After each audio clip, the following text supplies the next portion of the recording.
Okay. Hey everyone. Welcome to day 4 of Math 133. Now this is day 4, but um our day 3 was Memorial Day, so we kind of didn't have a day 3. So we're still calling this day 4. So uh here in my canvas, I can see that day 3 we didn't have anything, no assignments. So yeah, so I'm gonna click on view as students. Uh, but yeah, so day 4 is pretty jam-packed. Um, oh, I don't want that. So we have 3 things to get done tonight. We've got 2 projects. So Chapter 2, Project 4, Chapter 2, Project 5, which are going to be similar steps to the um, things we've done before in the Chapter 2, Project 3 that was due tonight. So if you were a little confused by that, that's okay. We're going to get lots of practice, so you'll become an expert. Okay, you'll be good. He'll be golden. Uh, we're also going to do the chapter 2 review worksheet. You can find that in your course pack, starting on page 276. But we're not going to start with that. We'll start with the project. Okay. Um, but before we jump into that, so your day 2 stuff, which was project number 1, project number 3 from chapter 2, as well as your lecture notes. Those are due tonight. So they're listed as due at 6 p.m. I'm usually not going to mark things late if you turn them in the day of. So do try to get them done before 6 p.m. But if you really need some extra time tonight, you can do that. Um, I will mark them 1 point off for each day that they are late. Okay, so if you really can't get things done on time, do still turn them in. Okay, I will still grade them and I will still make comments on them, and you'll just lose a point for each day that it's late. Now, that said, um, can you work ahead? Yes, you absolutely can. So today is day 4, and we have 2 projects, a worksheet, and some lecture notes. And those are going to be due on Monday, June 2nd. These lecture notes, by the way, these are just combined into one single assignment, even though it's 3.4 and 3.5. All the videos are there under that assignment. But uh, you will want to try to do those before Monday, actually before tomorrow, before Thursday, because Cindy tomorrow is going to be covering some worksheets that are going to use some of the material from 3.4 and 3.5. Okay. So if you're worried about falling behind, and it's definitely easy to fall behind in this class, and once you fall behind, it's hard to catch up. You can work ahead. So if we look at day 5, you can start working on these things now. So the chapter 3 project 1 we'll do in class. Chapter 2 project 6 is going to be in class as well, but it's very similar to the projects that we've already worked on. But you can start working on the lecture notes. We've already finished chapter 2. We'll be working on chapter 3 lecture notes, but you can start diving in chapter 4. Okay. Um, so, as I said, it's good to have those done before you come to Cindy's class. And so if you find that there's going to be a week coming up, like maybe you got 4th of July plans, you got, a vacation coming up, uh, it's okay to work ahead, get yourself a little farther ahead in the lecture notes. Okay, that's a good thing. Because yeah, you definitely don't want to fall behind. Um, because yeah, as I've said before, keep in mind why you're here for the class, right? So like maybe you need this for your degree, or maybe you need this because you're going to transfer it to a 4-year college, right? Nobody's here doing math and statistics for fun. Well, maybe you are. Maybe you love math and statistics, and that's your motivation for doing this class is you find it fun. So if that's the case, like yeah, don't fall behind there either. So but most of us, you're here for a reason. You're here for a goal. And so, yes, we have lives. Yes, we have families. Yes, we have a million things going on, other jobs. I feel you. I feel you. Because I do too. So, um, Yeah, so anyway, so you can work ahead. That's fine. The only thing you really can't do is the midterm and the final, right? You have to do the midterm and the final like the day of, right? So other than that though, you could yeah, go to town. So and if you ever have questions, let me know, you know. But today we're gonna work on these projects. So I'm gonna start with here in Canvas, I'm gonna start with Chapter 2, Project 4. Okay. And if I click on that, all the projects are going to be Google Docs. So it's going to have a link. There's a link for a video that's going to explain how to do it. So if you miss something that I'm going over and you need some additional instruction, that's totally fine. But there's a document with instructions is at this link. So I'll click on that. And that's going to open up these instructions. Now, this is not the actual project, so don't make a copy of this. This is just the instructions. Okay. So uh, where we'll find the actual data is there's another link right here, and we'll click on that. Okay. By the way, down here it says that we're going to highlight the frequencies and make a chart. So don't forget that we need to make a chart. I'm partly saying that so that you don't forget. I'm partly saying so I don't forget.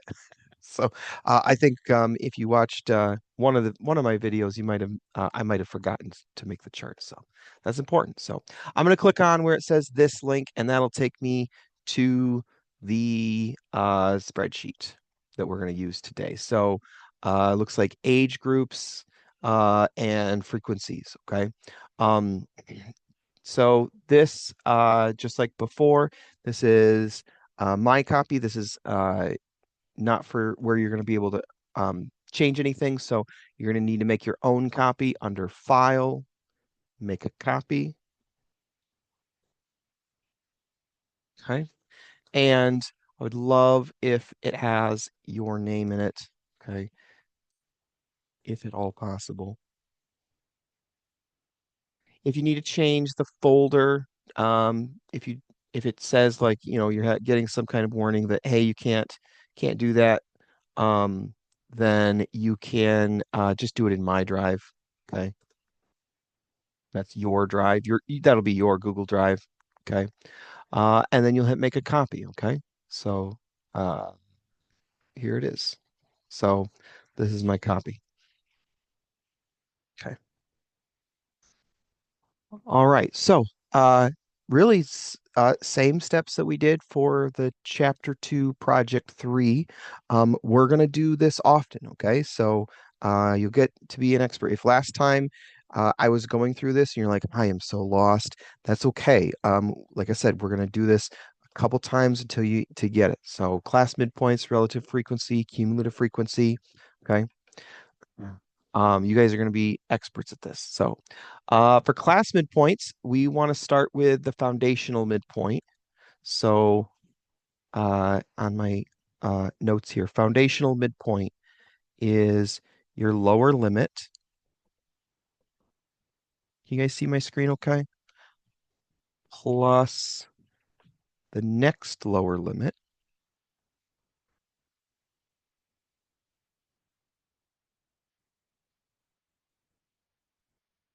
divided by 2. Okay. Thank you, Ashley. Okay, so that's what we're going to use over here in our project. So I'm going to do equals parenthesis. So my lower limit here is 10 plus, what's the next lower limit?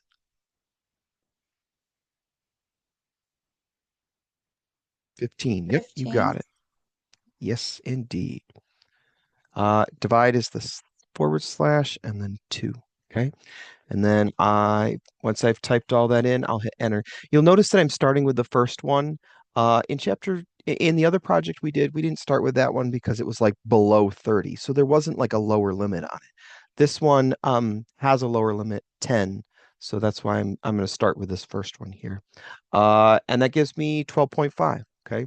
So remember, when you're turning this in, I want to see the formula. Okay. So if you just type 12.5, that's going to get you partial credit, right? Because uh, I'm not just looking for, getting the right answer. I want to make sure that you know how to do it, that you understand how to do this, because, when you pass the class and move on, uh, you need to be able to know how to do this, for whatever project you're doing, okay? Or maybe you're not going to use this kind of thing. That's okay. A lot of people often ask, like, when am I ever going to use this math? Why do I need to learn this math? Right? That's not a that's a similar that's a normal question for like any math class. When am I ever going to use this? Okay. Often, the way I think of it is we're not necessarily teaching you math. We're teaching you how to solve problems. In your life, you're going to have lots of problems that you're going to face. And there is a mentality and a mindset that you learn in math class on how to approach problems. Okay. So I don't necessarily need you to memorize answers or memorize formulas. I need you to learn how to solve these problems. Okay. All right. Oh, anyway, that's our foundational midpoint. Um, I'm going to scroll down here a little bit and do the class width next. So our class width, and that's going to be very similar to that one, to the foundational midpoint. It's the next lower limit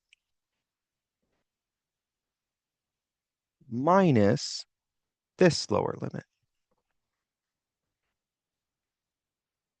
Okay. So class width is next lower limit minus this lower limit. So it's very similar to the previous one, except instead of adding, we're subtracting. Okay. And I switched the order because your next lower limit's always going to be higher, so I don't want to get negative numbers. So here for my class width, I'm going to do equals, and it was 15 is my next lower limit, minus 10 was the original one, right? So I get a width of 5, right? Does that make sense?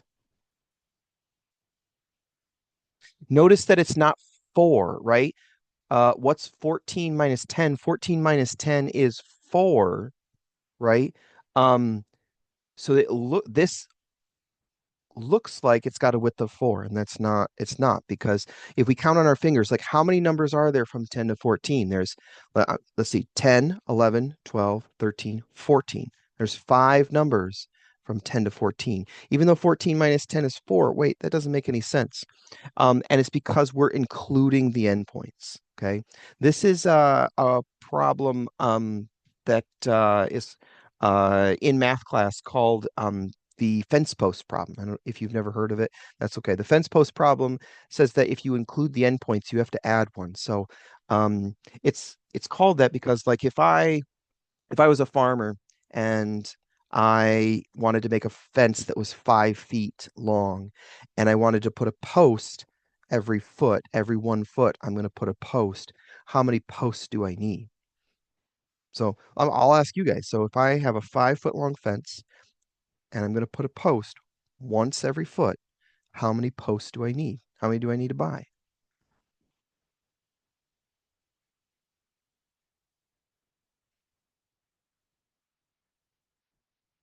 6. Yeah, thank you. Yep, you guys are right.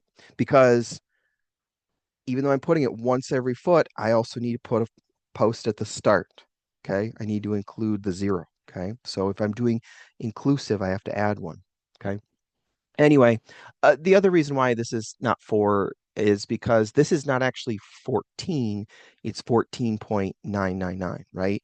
Or 14.9, because you can be like 14 and a half years old or 14 and 3/4 years old, right?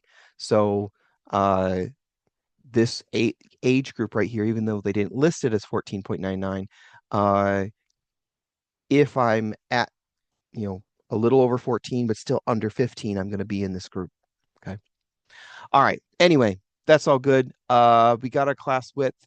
The next one, I want to do the rest of these midpoints. I'm not going to type it the same way that I did for cell B2. Okay. Um, I'm going to use the class width. Okay. So the way we'll do that is the rest of the midpoints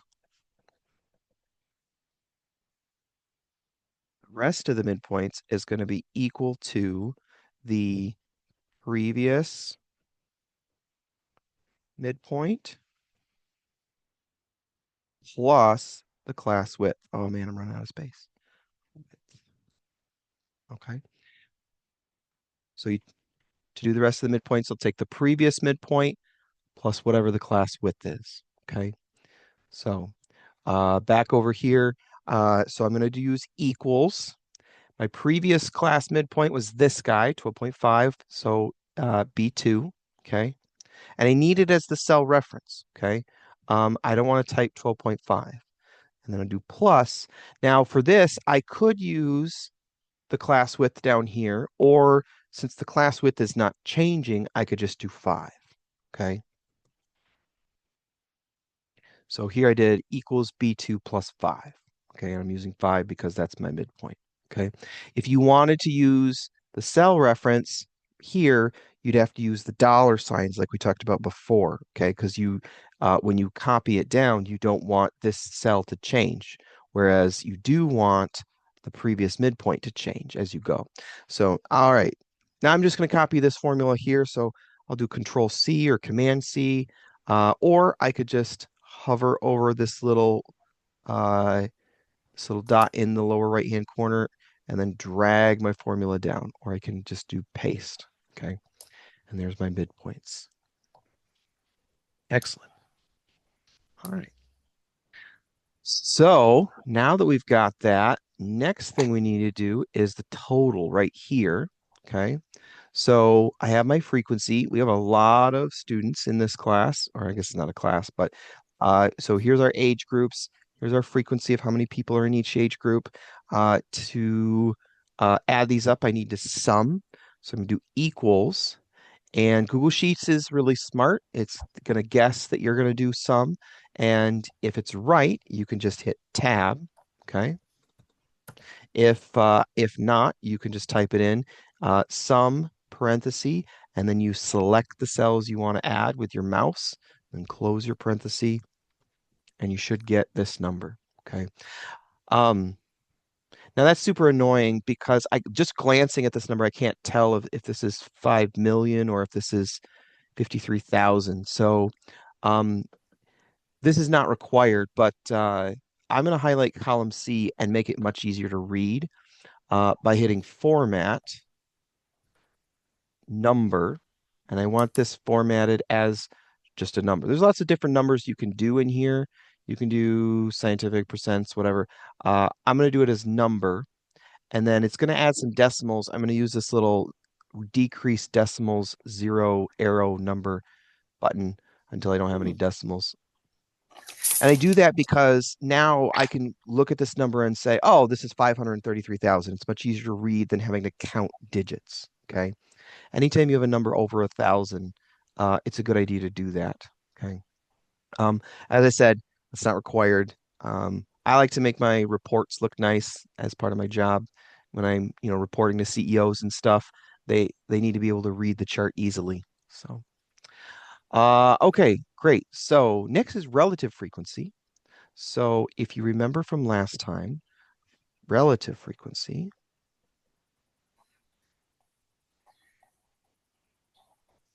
that's equal to your frequency divided by your total. Now, when you do the total, you need dollar signs, right? If you're going to use a cell reference, okay? Or you could just use the number, okay? That's fine too. So let's jump back over to our report here. So I'm going to do equals. My frequency is cell C2 divided by my total, which in this case, I could type 533,453. You can type it out if you want because that's not changing. Your total is always the same. That's just an annoying number though. So I am going to just click cell C14. Now, I can't use it just like that, okay?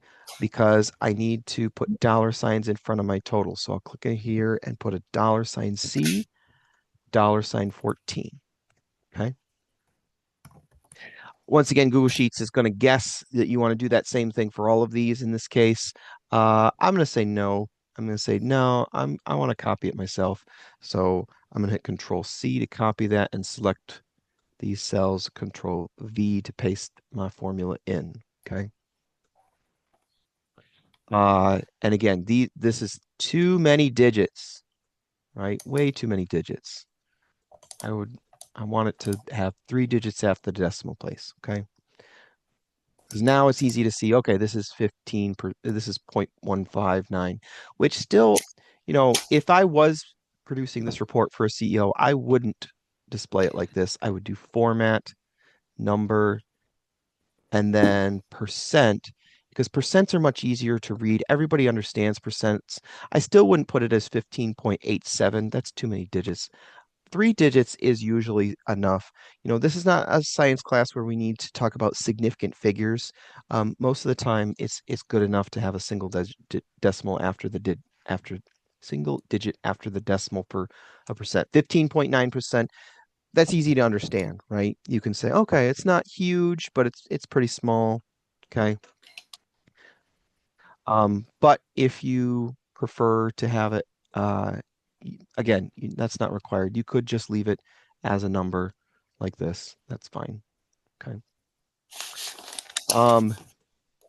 Cumulative frequency. So cumulative frequency, you'll remember that we're adding them up. Now we're not just adding them up, we're adding up this number plus every number below it. Okay. So as you go, you add these two, and then you add these three, and then you add these four. Okay. So the first one, though, the first one is always just a copy of this cells. Okay. Nope. And I don't want that. That's not right, Google Sheets. So these two guys right here are always going to be the same. Okay. And so you can either type it or you can do equal C2. Either way is fine. Okay. So these should be the same number. Okay. That's why I highlighted them. You don't need to highlight them, but just pointing out that those will be the same. The next one after that, we are going to use a formula for. Okay. So cumulative frequency. Let me write that one out. Okay.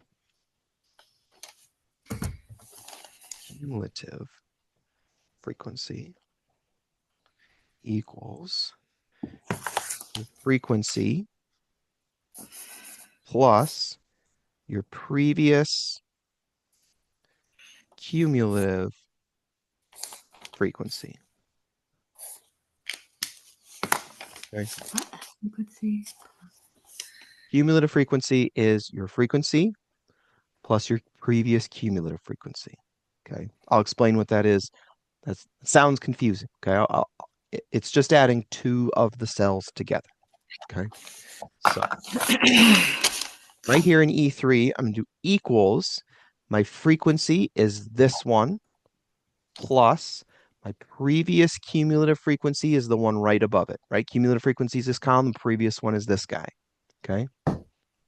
And Google Sheets in this case was smart enough. It did do the right equation. So equals C3 plus E2. Okay. I can't use that formula for the blue cell because there isn't a previous cumulative frequency. That's why I had to just put it in as its own thing. Okay. But now that I've got this formula, I can copy this formula down, all these cells, and your last one, this guy, should match your total. Okay. So these two cells here, I'll make it gray. I'll make it gray since it's already gray.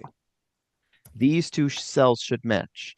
And that's because when you're doing cumulative frequency, you're adding this number plus all the numbers below it. Well, that's the same as just adding everything up. Okay. Okay. The last one is cumulative relative frequency. And there's two ways to do it. Okay. You can either do it the same way we did cumulative frequency, except instead of adding up the frequencies, you add up the relative ones. Or you can take your cumulative ones and divide by the total. Okay. So that's what I'll type for the, that's what I'll put in here for this one. Cumulative relative frequency equals cumulative frequency divided by your total. Okay, and I put the dollar signs around it because we don't want our total to be changing. It's always that exact cell. Okay. All right. So jump back over here. So it's going to be equals my cumulative frequency, which in this case is that one, divided by my total, which is 533453, or $C, $14, right? Yes? Okay, Google Sheets, I'll give it to you. You did it right that time. Oh, no, you didn't. I don't want a zero there. What are you doing? Ugh. Okay. Good try, Google Sheets. All right, so again, too many digits. I'm going to use this decreased decimal places. I could change it to a percent. I like percents, but we'll just do it as this. Um, that's good. Okay. And it should always add up to 100%. Okay. So the equation is this guy. So Can you E2 divided show me by how to total. do the Oh, rest on of the the, column yeah, yeah, yeah. again? Somehow Oh, mine didn't work. I don't okay. know Sure, why, sure, but sure. Okay. So, um, what I like did I put is, equals, or do I just drag it down? so first you're going to do the first one. So it's E2 divided by the total. Okay. Do you got that? I got E2 divided by C14. Is that, Yep. or I Dollar gotta put sign the, C, $14. Yep. oh, maybe that's why. Okay. Yep. And then you'll hit enter. Okay. And then you can copy this cell, Control C, and then highlight the cells you want it to be pasted into and Control V. Okay. Okay, I got it. Sorry, I just didn't put the dollar sign. I thought No I did, worries. but I No didn't. worries. Okay. And these two numbers, by the way, these ones should also match this one and this one. So again, you don't need to color these. The only reason I'm color coding them is it's just a double check if you're, doing these problems and you're like, this doesn't look right. So I want to be able to see that this is always going to be 100% or 1.00. Okay. Um, so yeah. Okay, we're not going to forget the chart this time. So we want a chart of the frequency. So I'm going to highlight the cells for frequency. Okay. Do I want to include the total or not?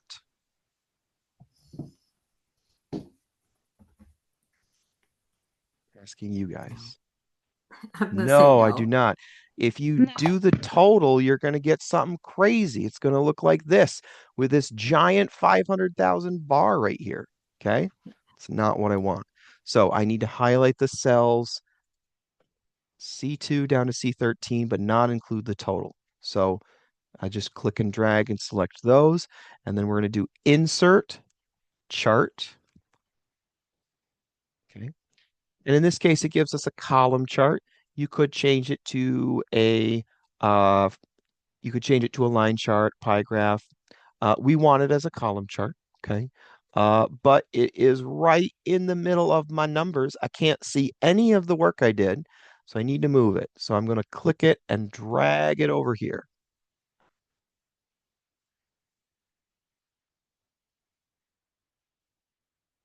Oh, come on. Come on, Google Sheets. Move the thing. You can drag it down. You can drag it off to the right. Either is fine. Okay. Um, so that it looks like this. And this is it. We're done. Okay. Uh, so the only thing left to do is submit this. Okay. So to do that, we need to share. Oh, wait, wait, wait. Okay, yes. Uh,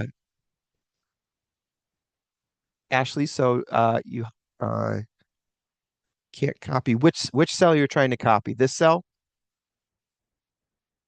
for the formula? Whatever cell you just copied for the graph. Oh, I didn't copy anything. What I did was I highlighted these Yeah, cells highlight, yeah. How and did you then do so that without getting the total in there? Because it keeps oh, changing sure. all of my numbers. Okay. So what you'll do is you click on one of the cells and then you can hold the shift button and hit the down arrow. Down, down, down, down. I'm holding shift, down, down, down. Now that's if you want to use the keyboard. If you want to do it with the mouse, you'll click on this cell, but hold the left mouse button down and keep holding it as you drag down the column. When you get to cell C13, stop and let go of your mouse button, Oh, and I that'll got let it. you select those cells. Once you've selected them, you'll hit Insert and Chart. Mhm. Gabby, does that make sense, or was it the same issue, or you have a different issue?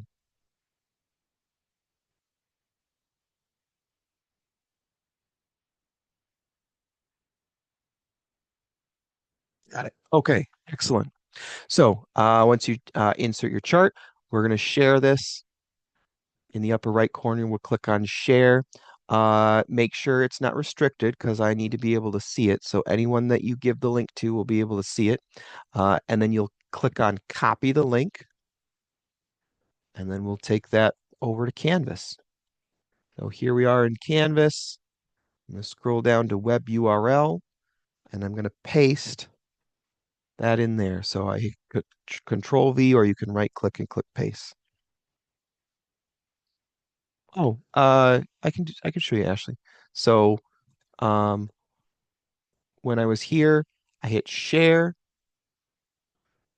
and then upper right corner for share. Anyone with the link, copy the link, and then come over here to Canvas, click on Web URL at the bottom, and then I'm gonna paste my link in here, and then I'm gonna hit submit. Submit assignment. And if I did it, I get confetti. Yay. Woohoo. Okay. If you did miss it, I am recording. The recording for this morning is also going to get posted, so we're good. Okay.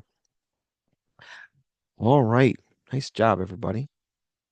Now, if you're still confused, don't worry. You'll get another chance to do something very similar to that project in Chapter 2, Project 5, which is also today. Okay. Yeah, we'll get lots of practice learning how to do that. Okay. Before we do that, though, I want to jump into the Chapter 2 review worksheet. Now, this one is not, if you click on this, it's not in Canvas. It's in your course pack. So you're going to need to pull that out of your course pack, starting on page 276. Okay, so here we are, page 276, Chapter 2 review worksheet. Okay. Now, for the worksheet, I'm not going to give you all the answers, but we will get to finish it all today.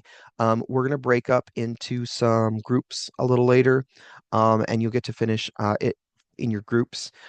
So Cindy and I will be jumping around, making sure everybody is, you know, is good.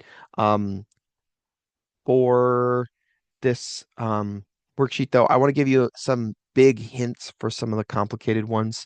So let's start with this question. So on page 276, number 1, the following graph shows the demographic makeup by race of the U.S. population and deaths from COVID-19. Note that this was the first months of the pandemic, and most of the deaths at that point were in New York City and the New Orleans area. Okay. So our first question is, what percent of the U.S. population is Black? So here's Black, and there's 2 bars there. So those 2 bars, we have a legend at the top that shows that the gray is overall population, and the dark black here is percent of deaths. So in this case, the question isn't asking about COVID or deaths, it's asking just for the population. So I want the gray bar. So in this case, it is 12.32%. Okay. What percent of COVID deaths were Black? Okay, so that's the other number, right? 23.1%. Oh, this chart is horrible. Like I said before, I like to have one digit after the decimal. Um, but if you're gonna use two digits after the decimal, you should do it for everything. So it's insane that they're using two digits for some things and one digit after the decimal for others. Yeah, don't do that. Anyway, regardless, moving on. Uh, so so the idea behind this chart, right, is if COVID was random, right? If it was like a random sample or a simple random sample, then everyone has equal chance of getting infected or equal chance of dying. And so you would see that the gray bar and the dark bar are going to be about the same. And that's not what we're seeing here. We're seeing that for black people, the dark bar is much higher. So that's telling me that there's some bias in this. And we would have assumed that COVID wasn't a simple random sample. It has bias in who's affected by it. So why in this case, though, was there such a large disparity between these two numbers? Why were Black people affected much more by COVID? So I'm going to ask you guys for some suggestions.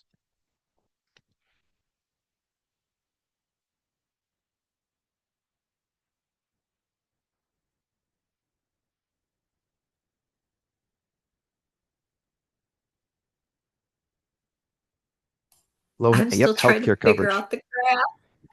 Yeah, no, it's a confusing one. So someone said healthcare coverage. That is correct. So lack of uh, access to healthcare, right? Um, so often um, uh, hospitals aren't necessarily going to be in uh, areas with a lot of poverty, right? So, unfortunately, that's a discrimination systematic bias, right? So, someone said New York City and New Orleans. That's correct. So, we mentioned that most of these deaths were in New York City and New Orleans. So, we can expect a larger uh, population density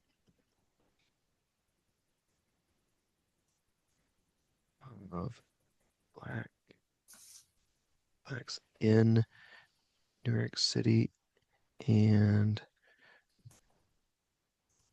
New Orleans. Okay.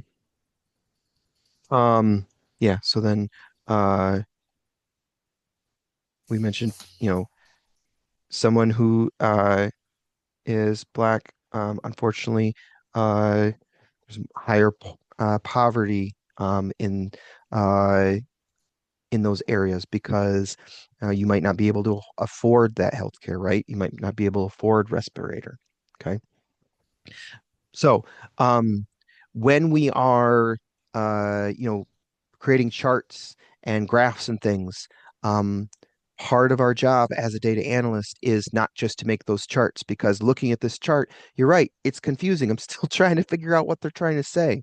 So, part of the reason that, uh, I get paid as a data analyst is not to just make charts and tables. It's to explain what the numbers mean. Why are we seeing what we're seeing in the numbers? What can we do about it? How can we change things? Okay. So, anyway, so that's what I was looking for these questions. I'm gonna let you guys fill in um, answer D when we break out into groups.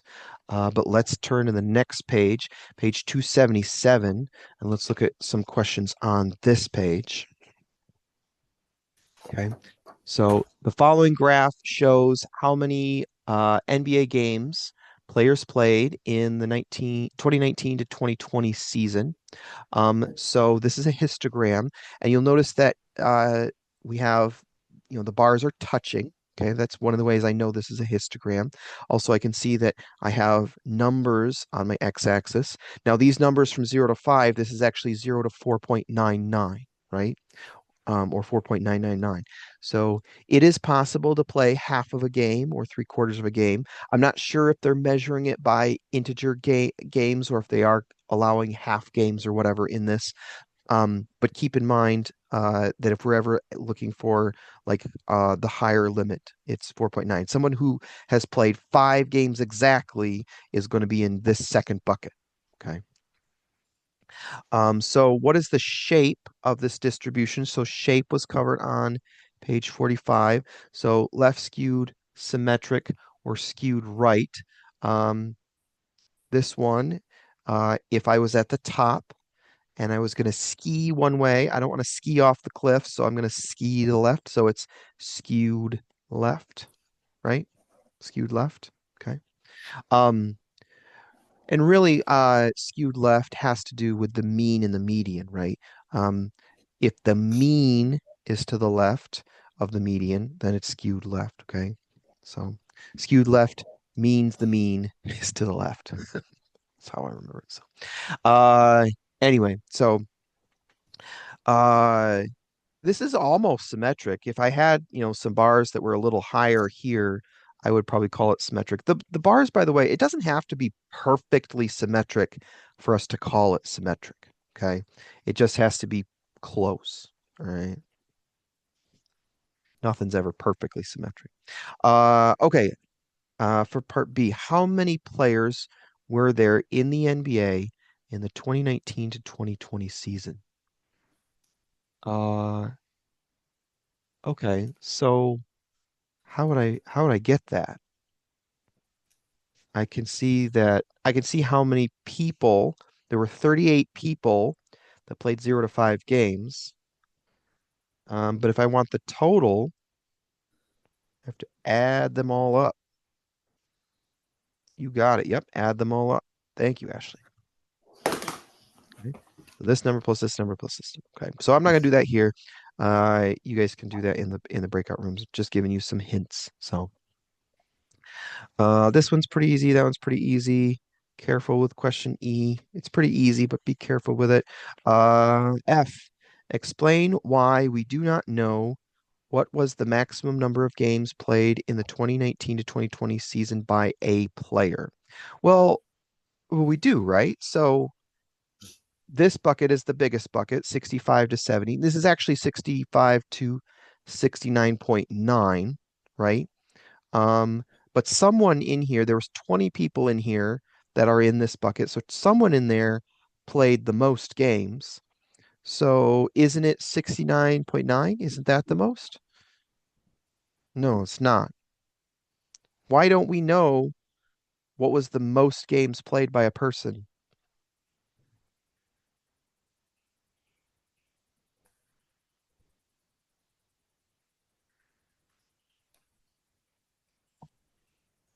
Because it's like grouped numbers or something like that. Yeah, that's right. You got it.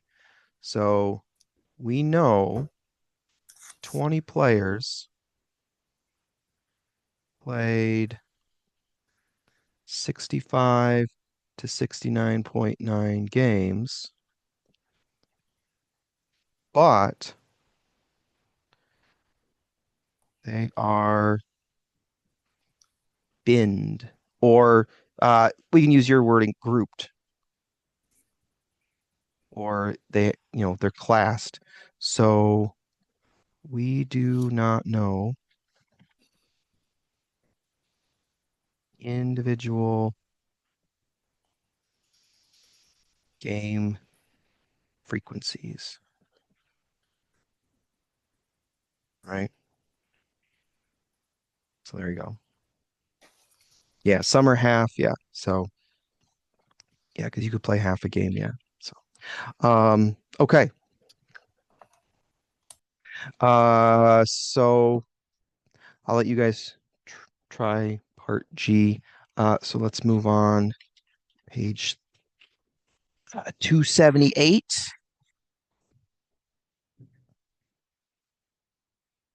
All right. So, following graph shows the imprisonment rates in the U.S. according to the Bureau of Justice Statistics. Okay. So we have white, black, Hispanic imprisonment rates. So what type of graph is this? This is a time series graph. And I know that because my x-axis is time. Okay. Now that's not always the case. If you have an x-axis that's time, weeks, years, days, doesn't all have to be a time series graph, but it's a high likelihood, okay, that it's time series. Okay. I'll skip those two. Part D, find the absolute difference. What does absolute difference mean? That means you take the big number minus the small number.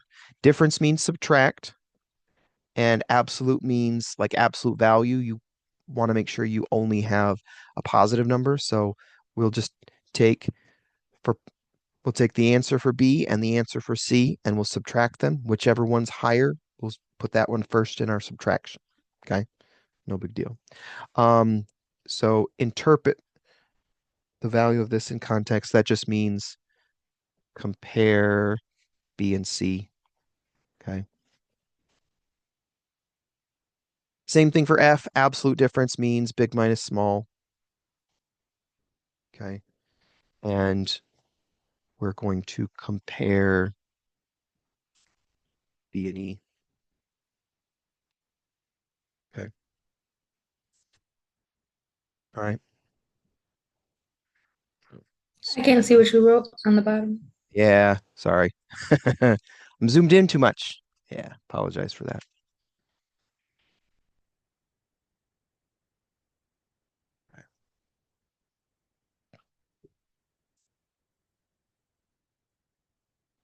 All right.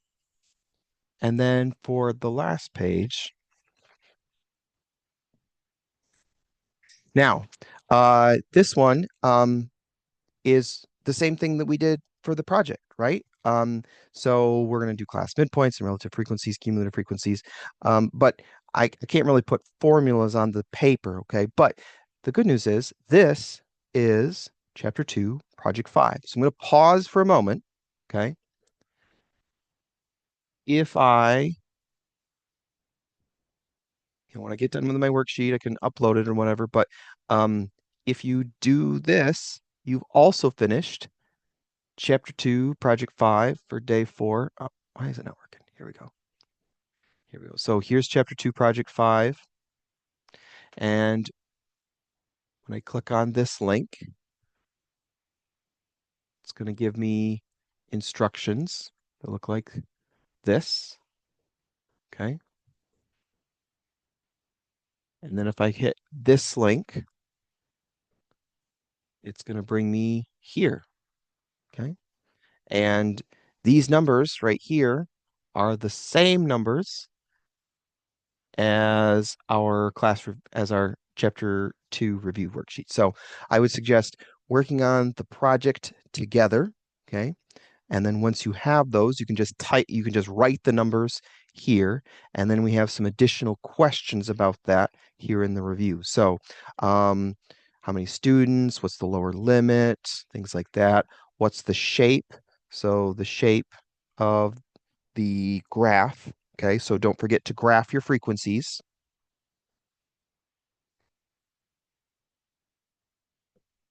Okay.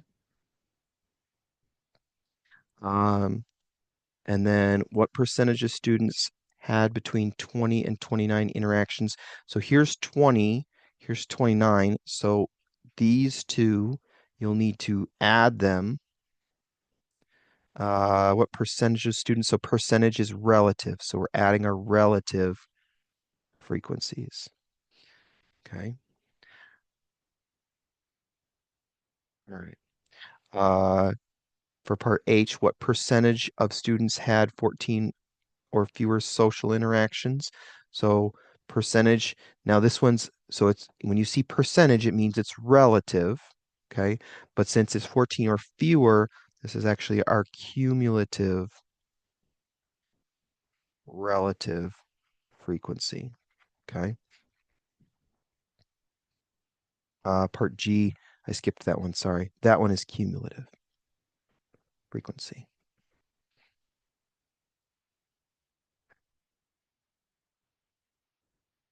Okay.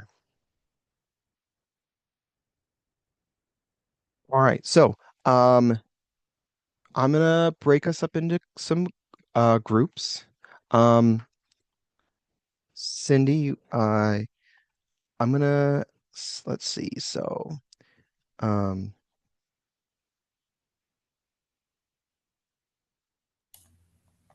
let me see if I remember how to do this. Okay, so breakout rooms. Cindy, is there a way I can set it up so you can hop between rooms? Yes. Is that Elaine and that? I don't Is do it? breakout rooms, so I haven't set them up in a while, Oh, but okay. yeah, All right. yeah, we don't usually do it Okay. just because Fair enough. we only have one person, so it's hard to for us to hop around. So Oh, well, that's fair. So what I'm going to do is I'm going to choose let the participants choose their room. Okay. So when I hit the create, select room 1, 2, or 3. If there's a ton of people in your room, maybe switch to a different one. But so you'll click on which room you want to join. Cindy and I will try hopping around. Cindy, if you want to stay in one room, that's fine. I can hop between the other two. So, but we're going to work on the chapter 2 review worksheet and the chapter 2 project 5. Okay. All right. So Well, I'm going to I've hit never create. done rooms. That's okay. So all you're going to do is I'm going to hit the button and then you're going to select a room. So select 1, 2, or 3, whichever one you want. And I'm going to stop the recording as well.